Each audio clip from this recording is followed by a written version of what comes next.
Some people just aren't cut out for success. My name is Noah. I'm 35, work at Suncaster Bowworks in Denver, Colorado, and I brought my 5-year-old son, Tyler, to what I thought would be a nice family picnic. Instead, I watched my boss, Harrison Webb, destroy me in front of 50 families while Tyler tugged on my shirt, asking why everyone was staring at us. The company retreat was supposed to be relaxing, lake views, barbecue, kids running around with their parents. I'd been looking forward to it for weeks. Tyler had been asking when he could see where Daddy worked. This seemed perfect. Harrison had other plans. He stood up during lunch, grabbed the microphone like he was about to make some cheerful announcement about employee appreciation. Instead, he launched into a detailed breakdown of my performance issues while families stopped eating to listen. Noah here has been with us for 8 years, Harrison said, his voice carrying across the lakeside pavilion. 8 years of missed deadlines, confused priorities, and frankly incompetence that's cost thousands. Tyler looked up at me with those wide brown eyes. Daddy, why is that man saying mean things about you? I couldn't answer. Harrison wasn't done. I've tried coaching him, mentoring him, giving him easier projects. Nothing works. Some people just aren't cut out for success in the biotech industry. The silence afterward was deafening. Forks stopped moving. Kids stopped playing. Even the lake seemed quieter. Harrison smiled at me across the pavilion. Not a friendly smile. The kind of smile that said he'd been planning this moment for weeks. Tyler pulled on my sleeve again. Why did he do that to you, Dad? I looked straight at Harrison's smug face and said loud enough for him to hear. I don't know, son, but I'll find out and he will pay. Harrison's smile widened. He thought I was just talking tough for my kid's benefit. He had no idea I meant every word. The rest of the picnic was torture. Other parents avoided eye contact. Their kids whispered and pointed. Tyler stayed close to my leg, confused but loyal. I packed up our things while Harrison worked the crowd, shaking hands and laughing like he'd just delivered the keynote at a leadership conference. He'd humiliated me deliberately publicly in front of my son. That wasn't performance management. That was personal. Driving home, Tyler fell asleep in his car seat. I kept replaying Harrison's words, his timing, his satisfaction. 8 years I'd worked for this man. 8 years of late nights, weekend calls, covering for his mistakes when board meetings went wrong. Something was off about the whole thing. Harrison didn't just dislike me. He needed me gone. The question was why. I joined Suncaster straight out of college, eager to make my mark in biotechnology. Harrison hired me himself, praised my analytical skills, my attention to detail. For the first few years, we worked well together. He relied on me to clean up his presentations, double-check his numbers, make sure regulatory filings were accurate. Tyler's mom left when he was 2. Couldn't handle being married to someone who worked 60-hour weeks for a biotech startup. That's when Harrison became more than just a boss. He offered flexible hours, let me work from home when Tyler was sick, even helped cover daycare costs during the divorce proceedings. Family first, he used to say. We take care of our own here. But things started changing about 6 months ago. Harrison became distant, critical. Projects I'd completed successfully for years suddenly had problems. Budgets I'd managed carefully were somehow over target. Vendor relationships I'd maintained for years were falling apart. According to Harrison, I'd started noticing other things too. New vendor accounts appearing in our system that I didn't recognize. Purchase orders for equipment we already owned. Harrison's sudden interest in personally approving all financial documentation.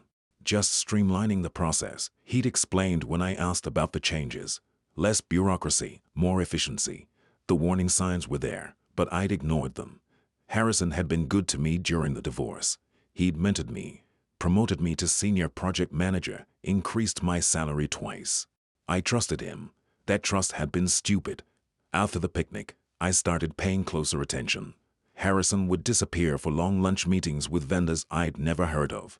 He'd stay late, working on special projects that never seemed to materialize. Financial reports that used to cross my desk were now handled exclusively by his office. When I tried to access certain vendor files, I found my permissions had been changed, security protocols Harrison's assistant explained. Only department heads can access financial records now. But I still had access to the master database. I still reviewed purchase orders for approval. And I was starting to see patterns that didn't make sense. Equipment purchases from companies that didn't exist. Service contracts for maintenance we performed in-house. Consulting fees for projects that were never completed. Tyler asked me about the picnic for 3 days straight. Are you in trouble at work, Daddy? Is that mean man going to fire you? Can we go to a different picnic next time?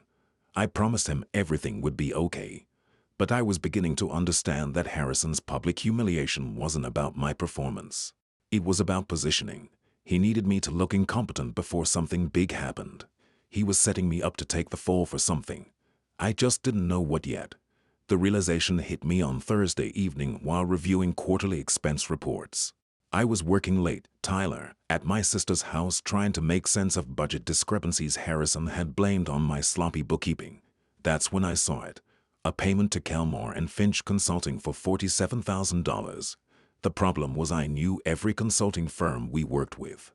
Kelmore and Finch didn't exist. I pulled up the vendor database, searched for their business license, their address. Nothing. The company was registered to a post office box in Aurora, Colorado. No website, no phone number, no employees listed in any professional directories. But the payment was real. Harrison had personally approved it 3 months ago. My hands were shaking as I searched for more phantom vendors.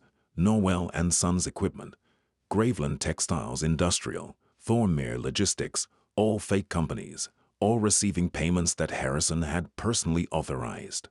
$47,000 here, $23,000 there. Smaller amounts designed to stay under the radar. But when I added them up across 18 months, the total made my stomach drop. $800,000. Gone. I sat in my empty office staring at the numbers on my screen. Harrison wasn't just embezzling money. He was systematically looting the company, creating fake vendors, and pocketing the payments. And based on the pattern of his criticism over the past 6 months, he was planning to blame it all on me. The public humiliation at the picnic wasn't random cruelty. It was preparation. When the FHBHI investigation started, when auditors found the missing money, Harrison wanted everyone to remember that Noah was incompetent, unreliable, the obvious suspect. I thought about Tyler's questions. Why was he so mean to you, Daddy? Because he was planning to destroy my life to save his own. I made copies of everything.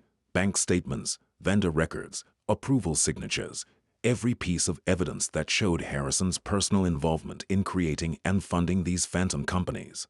Then I called my college roommate, Jacob, who worked for the FHBHI's Financial Crimes Division in Denver. I need to meet with you, I told him tonight, and I need you to bring someone who specializes in corporate fraud.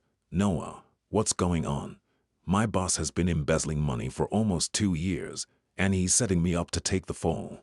The meeting lasted until 3:00 a.m. Jacob and Agent Patricia Morgan reviewed every document I'd brought, asked detailed questions about Harrison's access to accounts, his authority to approve payments, his recent behavior changes. This is solid evidence, Agent Morgan said finally. We'll need to move carefully, but you've done excellent work documenting the fraud. How long before you arrest him? Give us a week to set up surveillance, gather additional evidence. We want to catch him in the act, not just reviewing old records. I drove home as the sun came up, exhausted, but determined. Harrison thought he was playing chess while I was playing checkers. He had no idea the game had already changed.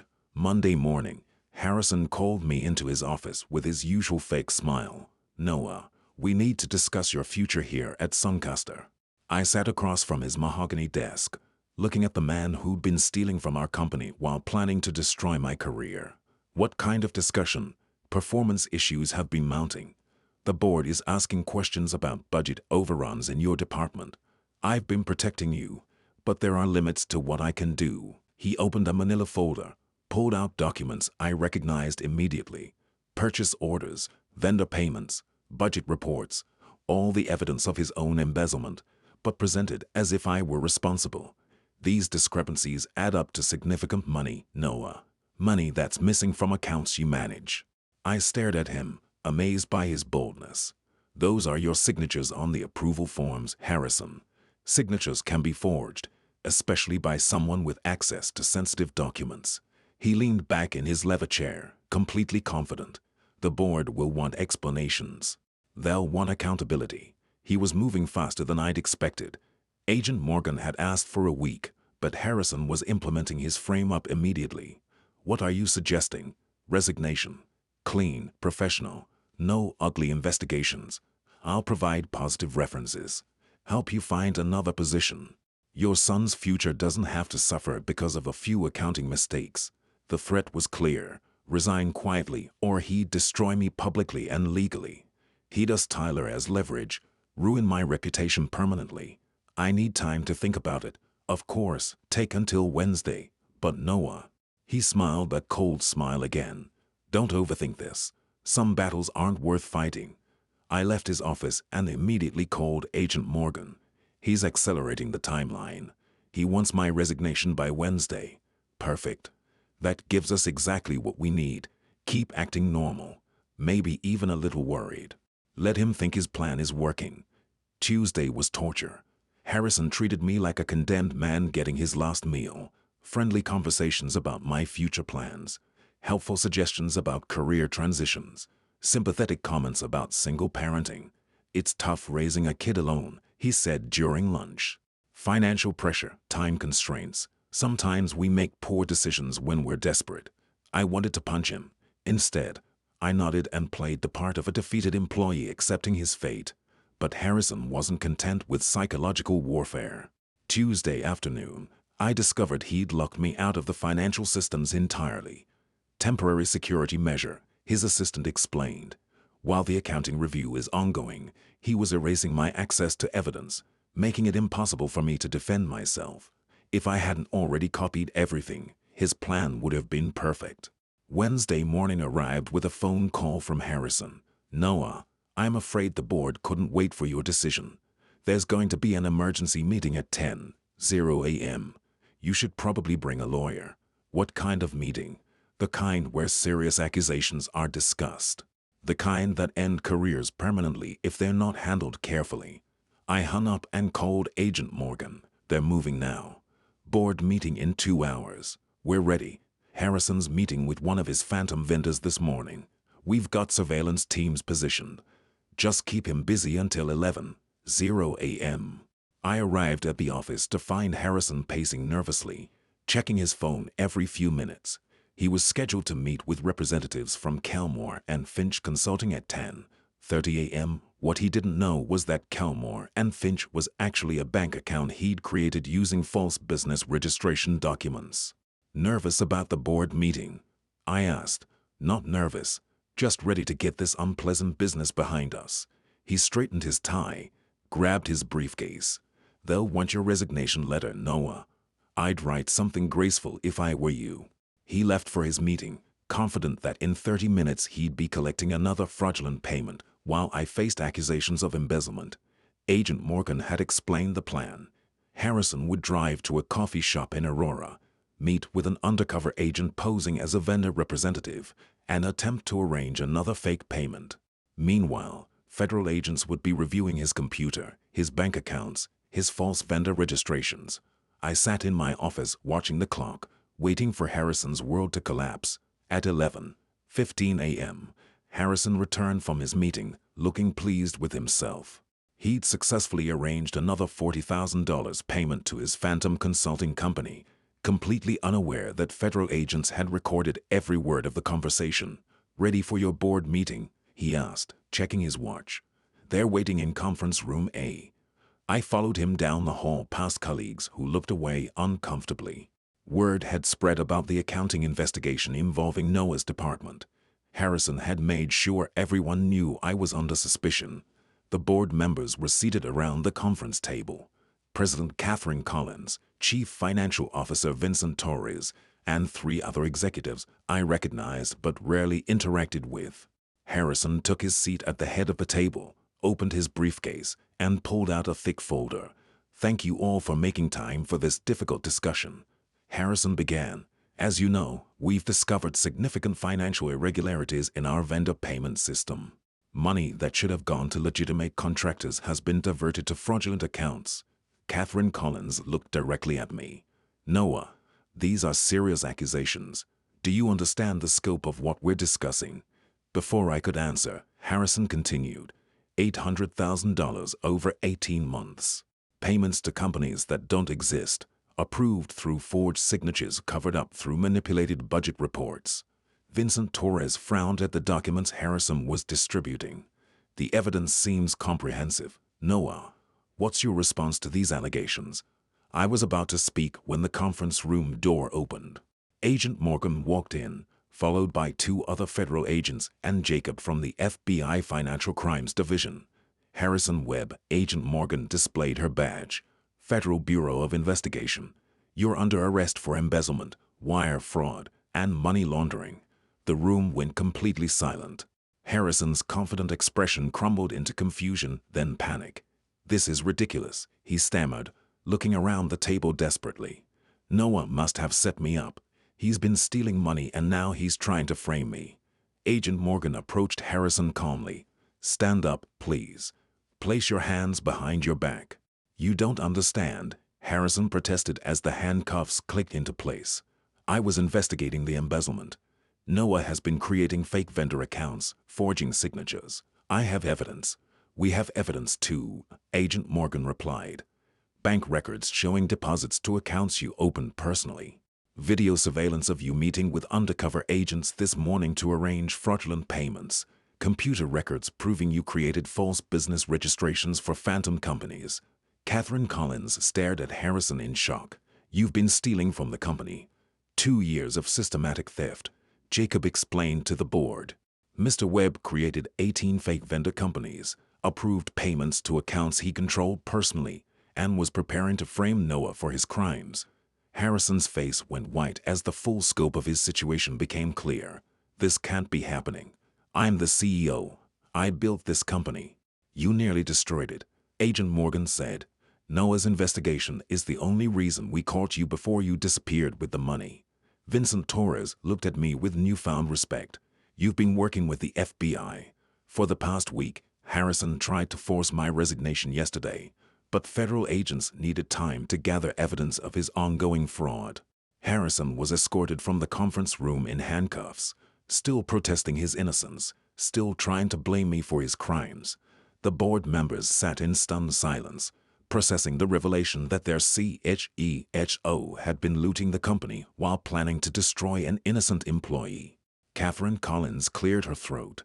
Noah, it appears we owe you a significant apology and our gratitude.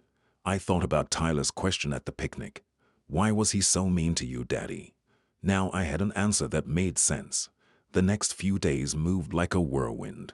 Federal agents seized Harrison's computers, bank records, and personal assets. The media picked up the story of a biotech CHEHO arrested for embezzling $800,000 from his own company. Catherine Collins called an emergency board meeting for Friday afternoon. I was asked to attend as a witness and victim of Harrison's fraud scheme. The board has reviewed the FHBHI's evidence, Catherine announced. Harrison Webb's embezzlement created a crisis of leadership at Suncaster Bowworks. His systematic theft and attempted frame-up of Noah represent the worst kind of corporate misconduct. Vincent Torres nodded grimly. We're implementing immediate changes to our financial oversight systems. Every vendor payment will require dual approval. Every new vendor will be thoroughly vetted. And we're promoting Noah to interim chief executive officer effective immediately. I stared at them in shock. Interim CEO, you saved this company. Catherine said, your investigation prevented Harrison from stealing more money and potentially bankrupting us. The board believes you've earned the opportunity to lead Suncaster forward. The irony was overwhelming. Harrison's plan to destroy my career had resulted in me taking his job. His attempt to frame me for embezzlement had exposed his own crimes and elevated me to the position he'd tried to protect through fraud. That evening, I picked up Tyler from my sister's house and told him the news over dinner at his favorite restaurant. So, the mean man from the picnic is in jail? Tyler asked, carefully, cutting his chicken strips. Yes, buddy. He was stealing money from the company and trying to blame other people for his mistakes, And now you're the boss of the whole company. For now, yes. The people who own the company asked me to be in charge while they find a permanent replacement. Tyler grinned. Does that mean you can fire mean people if they're not nice to kids? I laughed, ruffling his hair. It means I can make sure everyone at the company treats each other with respect. Over the weekend, more details about Harrison's crimes emerged. Federal investigators discovered he'd been planning to disappear with the stolen money, leaving Suncaster bankrupt and me facing criminal charges. His fake vendor scheme was sophisticated, involving false business registrations, fraudulent tax documents, and offshore bank accounts. His wife, Diana, filed for divorce on Monday, citing irreconcilable differences and criminal behavior. She was protecting herself and their 2 teenage children from the legal and financial consequences of Harrison's actions. The local business community was shocked by the scandal. Harrison had been respected, served on charity boards, spoke at business conferences about ethical leadership.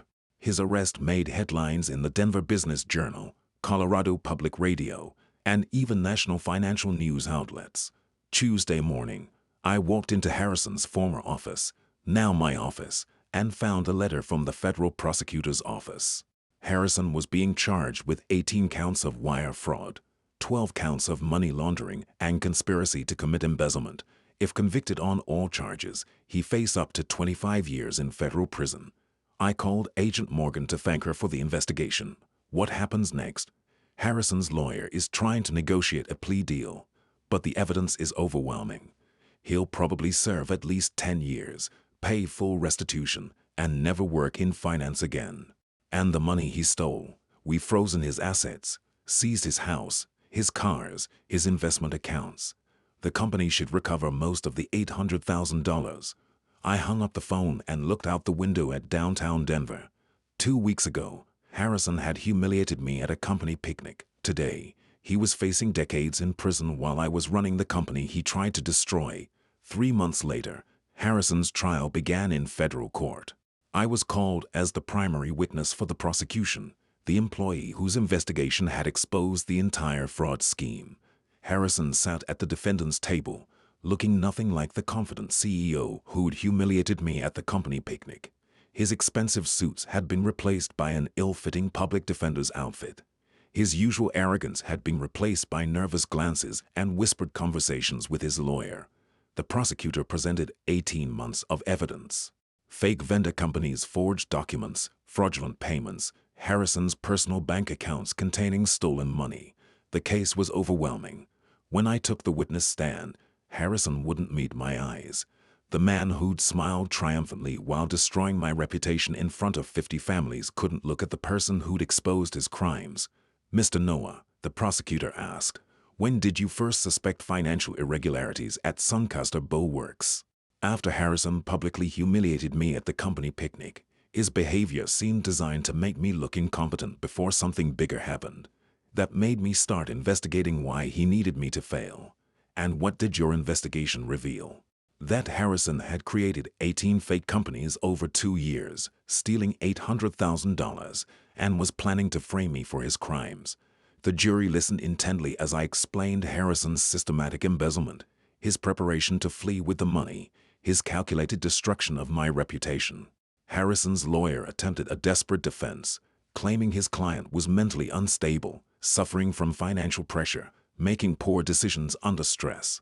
The prosecutor demolished these arguments with bank records showing Harrison's methodical planning, his sophisticated fraud techniques, his deliberate attempt to frame an innocent employee.